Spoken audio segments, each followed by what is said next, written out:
Anh đi kiểu gì đấy? Anh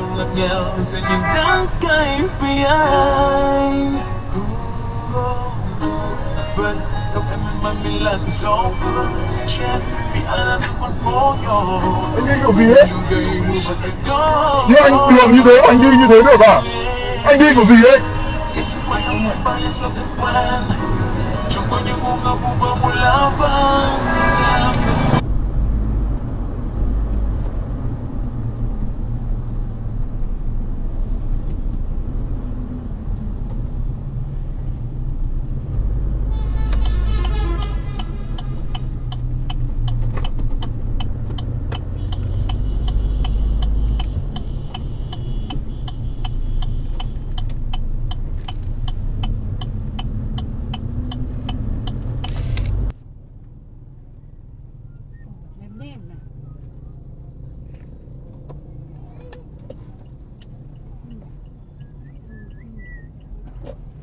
Ui ôi,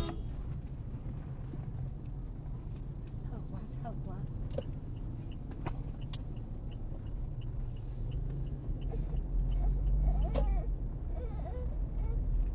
Cuộc tình đầu thương bây giờ về đâu? Thủy bây giờ về đâu? Anh là chim bãi cá, em là bóng chân gà, chỉ cách một mặt chung chia xa. Thủy bây giờ về đâu? Anh là chim bãi cá, em là bóng chân gà, chỉ cách một mặt.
Yeah.